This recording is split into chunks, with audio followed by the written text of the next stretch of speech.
আজ ভোরে বেরিয়ে পড়লাম গঙ্গাসাগরের উদ্দেশ্যে। আমার বাড়ির কাছের স্টেশন পালপাড়া, যাব কাকদ্বীপ, তাই 35 টাকা দিয়ে টিকিট কেটে ট্রেনে উঠে পড়লাম। পালপাড়া থেকে শিয়ালদা যেতে 1.5 ঘন্টা মতন সময় লাগে। 7টা বাজার আগেই পৌঁছে গেলাম শিয়ালদা স্টেশনে। সেখান থেকে চলে গেলাম শিয়ালদা সাউথে। 7টা 14 নামখানা লোকাল ধরবো বলে। ঠিক সময় মতন 19 নম্বর প্ল্যাটফর্ম থেকে ছেড়ে দিল আমাদের ট্রেন। প্রথমের দিকে ট্রেনে ভিড় ছিল না, কিন্তু কয়েকটা স্টেশন যাওয়ার পরেই ভিড় হয়ে গেল। এই ভিড়ের মধ্যেও ট্রেনে পাওয়া যাচ্ছিল খাবার, তাই আমরা দুটো কেক কিনে নিলাম। দেখতে দেখতে পৌঁছে গেলাম কাকদ্বীপ স্টেশনে। এই ট্রেন থেকে অনেকেই নেমেছে, আমাদের মতন অনেকেই যাচ্ছে গঙ্গাসাগর। স্টেশন থেকে বেরিয়ে একটু হাঁটতেই দেখতে পেলাম টোটো স্ট্যান্ড। এখান থেকে টোটো ধরে যেতে হবে লট 8 ভেসেল ঘাট। টোটো ভাড়া 20 টাকা। একটা টোটোতে 7 জন না হলে ছাড়বে না। সব থেকে ভালো হয় স্টেশন থেকে বেরিয়ে 2 মিনিট মতন হেঁটে মেন রোডে এসে দাঁড়ালেই চলতি অনেক টোটো পাওয়া যায়। টোটোতে করে ভেসেল ঘাট পর্যন্ত আসতে আমাদের 15 মিনিট মতন সময় লেগেছিল। টোটো স্ট্যান্ডের ঠিক ডান দিকেই রয়েছে ভেসেল ঘাট।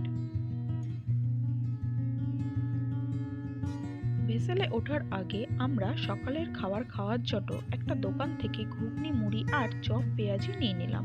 খাওয়া হয়ে গেলে চলে গেলাম টিকিট কাউন্টারের দিকে। টিকিটের দাম 9 টাকা। যদি খুচরো না থাকে তাহলে সেটা 10 টাকা হয়ে যায়।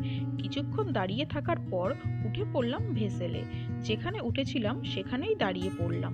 যেহেতু মেলার দিন আগিয়ে আসছে, তাই খুব ভিড় হচ্ছে এখন।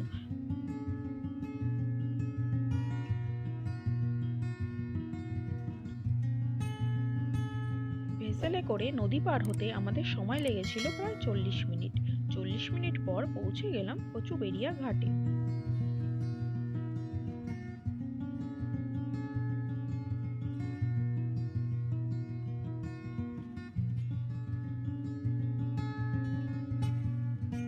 ঘাট থেকে বেরিয়ে ডান দিকে কিছুটা হেঁটে চলে গেলাম বাস স্ট্যান্ডে। এখান থেকে বাস ধরে যেতে হবে সাগর।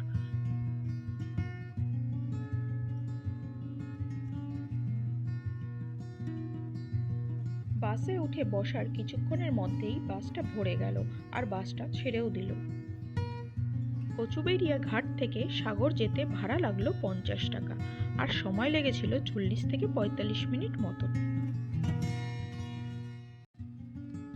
বাস ছাড়া ম্যাজিক আর অটোও ছিল। ম্যাজিকের ভাড়া 60 টাকা আর অটোর ভাড়া 70 টাকা। দেখতে দেখতে পৌঁছে গেলাম।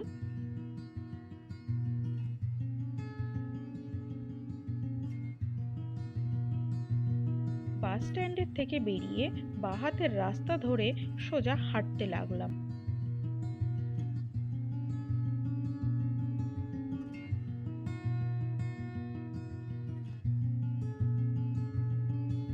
রাস্তার দুপাশেই রয়েছে অনেক সেবাশ্রম।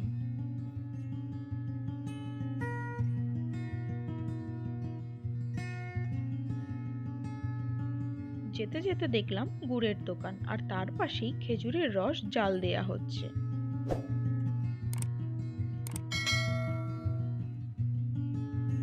বাস স্ট্যান্ড থেকে চাইলে টোটো করেও আসা যায় সাগরে, কিন্তু আমরা হেঁটে হেঁটে চলে আসলাম।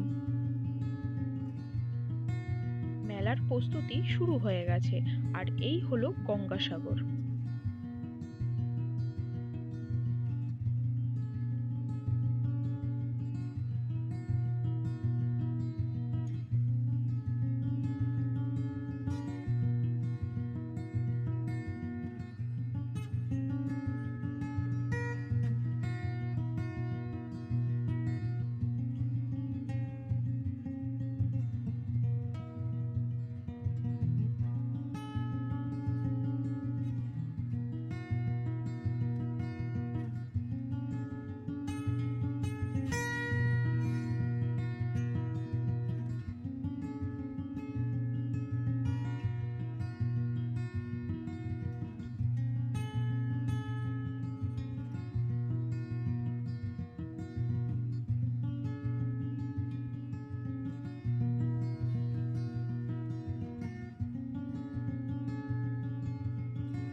আমরা কিছু সময় সাগর পাড়ে কাটিয়ে চলে আসলাম কপিল মুনির আশ্রমের দিকে। এই রাস্তাটা দিয়ে সোজা চলে গেলে মন্দির পাওয়া যাবে, আর এই দিকটায় রয়েছে সাগর। ওই যে দূরে দেখা যাচ্ছে মন্দিরের চূড়া।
মন্দিরের বাইরে বাঁদিকে রাস্তাটা দিয়ে বেরিয়ে আসলাম। এখানে অনেক টোটো রয়েছে বাস স্ট্যান্ডে যাওয়ার জন্য। আমরা হেঁটেই চলে আসলাম। আর এই হলো ভারত সেবাশ্রম। গঙ্গাসাগরে এসে মানুষ এখানেই থাকতে বেশি পছন্দ করে।